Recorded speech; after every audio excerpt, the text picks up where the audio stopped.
In this video, I'm going to be talking about scoring the tube of a bassoon reed, as well as give 1 or 2 tips for you to score your reeds better, save time, and stop cracks in the tube from crossing over into the blade and ruining your hard work. So, are you ready for this? It's morphin' time! Brontosaurus!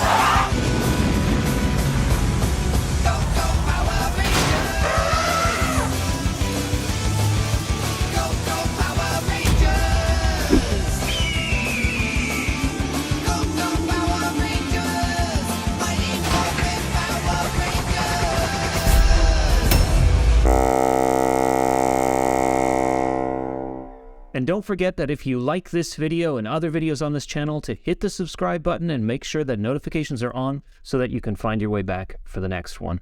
Scoring the tube isn't a necessary step in bassoon reed making, or at least not always. It depends on a lot of factors which we cannot all instantaneously judge.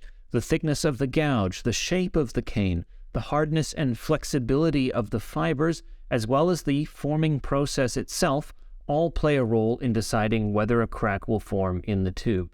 Scoring is a way of damage control. Most cracks generally form at the center of one side of the cane, as the apex of the curvature of the cane comes under the most pressure to round, and that's where the split most commonly occurs. The problem with cracking in the tube is that they can travel past the collar and into the blade, which inhibits the blade from vibrating. When looking inside the tube of a reed down towards the collar point, a good reed will have a subtle, smooth oval curve in that area. A reed with a debilitating crack will have a V shape, with the crack at the high point. As you might imagine, the crack creates a shape which does not vibrate and will affect the usability of the reed.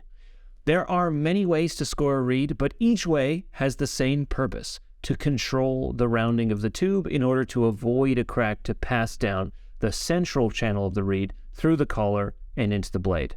Now we go to the desk where I demonstrate a few methods to score the tube. So here we are at the desk. What we're going to need to score a piece of cane is an X-Acto knife, a number 11 blade, or you can use a box cutter. In general, I prefer also X-Acto knives which don't have such a fine tip, which have a straight blade. We also have an easel. This is a 1 1/4 inch. You could use a 1/4 inch easel or a 25 centimeter diameter. This is, I think 1 1/4 inch is 32 millimeters or somewhere around that. I also have a 2X reed scoring tool, which will be useful to complete my normal scoring process, which I'll also show. Number one, the first thing that we're going to want to double check is that the collar of the cane is truly at a 90-degree angle. So I'm going to do what's called cleaning the collar, or what I know to be called cleaning the collar. And that's really just some fine work here, but it's just to make sure that the collar meets the blade at a 90-degree angle. This is going to help prevent a crack. I know it seems like such a small detail, but it really does stop cracks from forming. Now we have cane, which is at really at a 90-degree angle there. So the first is very basic. We're trying to, again, avoid a crack coming down this center channel here where the cane is actually discolored. So it's a very good thing to demonstrate. So the best way to shape a crack, or to allow the cane to open up and sort of relax around the mandrel, is to make 6 scores on either side of the center channel. So there's 1. So what you can see is that I've got now 6 scores just slightly off of the center there. Not ideal, but this is going to do the job. You also want to add, and you want to have this done with every reed you score, you want to make sure that the butt end has as many little score marks as possible, so that the tube is absolutely free to round as possible, because we want to make a truly round tube at the butt end. So that's going to help round the tube of the butt end right there. So this side of the tube is ready to go. I'm going to do this one more time, and also stress here that we also want to make sure that when we score, that each score mark really goes straight in and through the very edge of where the collar is. So I'm actually cutting through the collar. This helps avoid a potential moment where you have, and you can see this is a much better score than last time. And really the knife really did go in to the edge of the collar and through. The issue is that if you don't score the very last little, the first millimeter or less, or just in front rather of each score mark is closed, then you're liable to create a pressure point where the cane might actually pop open and create a crack which actually enters the blade in that area. Sometimes some people who make a lot of reeds will know what I mean by that. Okay, so there we go. We've got two reeds, two sides of the same reed now ready to form. And I would say that this technique doesn't take very long. Also, I find this is absolutely acceptable, and most people would get great results from this scoring process. If you want to be extra safe, you could do a sort of crosshatch style scoring method, which I'm going to add on top of this method, which could be done completely independently of this, but I'll just do it on top of this as well. And that's by, we're going to create a sort of curve, a series of curved cuts, which always end in the bottom corner of the reed.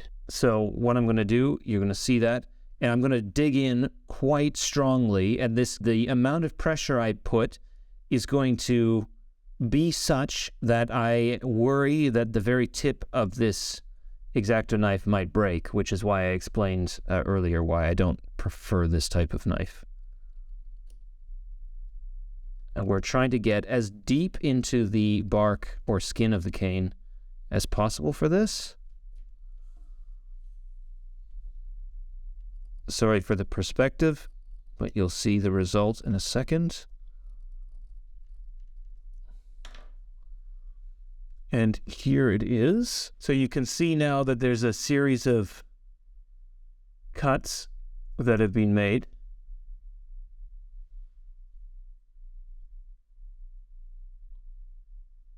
And what you're going to note if you do this yourself is that if any crack whatsoever comes into this area where you have the curved cuts intersecting, you're going to see that a segment which comes in between is going to pop out and contain the crack essentially, and spread the pressure off in one direction or the other.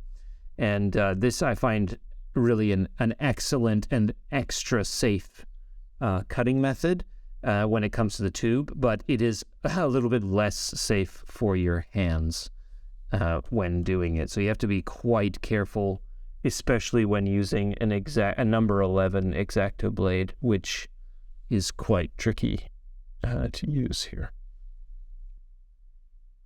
There we go. There's the other one.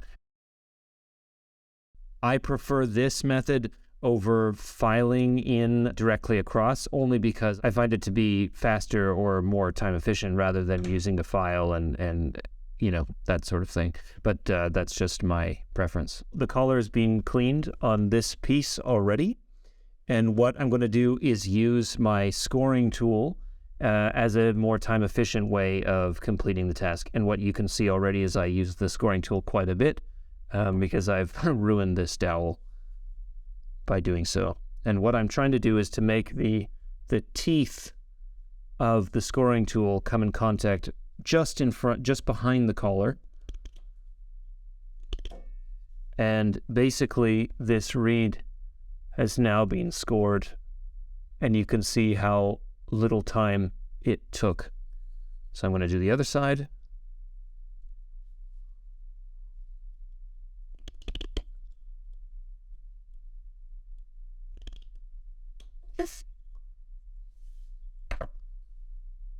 and that's it. What I generally would do for security, because I didn't actually score all the way through the collar, is that I would just finally make sure that each score actually goes through the collar area to avoid a crack unnecessarily appearing. So those are in fact 3 methods, as you saw, to score the tube. I showed you 2 methods right there, one on top of the other. And then finally, the most time-efficient one I'd find is using a scoring tool like you saw me do just now. I can't stress enough that scoring isn't cosmetic. You should be feeling the blade you are using penetrating through the bark and into the lowest layer of cane. I don't want to be a critic, but I see a lot of people who clearly aren't cutting deep enough, but spending plenty of time with files or knives making very elaborate patterns on their tubes, but are still losing reeds to cracking. In an ideal world, scoring is not a lengthy affair, which is why I use a scoring tool instead of a knife to score my tubes. Ultimately, there is no right or wrong way to score, so long as you are not losing reeds to cracking. I myself lose about 1 in 20 reeds formed to a crack, and that really feels to me as if it's at the high end in terms of success rates. So if you are doing better than me, great. Let me know down in the comments what you do. So I hope that this video is helpful to you. If you want to see more info on reed making from me, then don't forget to visit the bassoons.ch Facebook page linked below, and you can watch over 30 live streams on reed making topics. And also, don't forget to please consider becoming a patron via Patreon and support my online work that way. Thanks very much for watching, and take it easy. Bye-bye.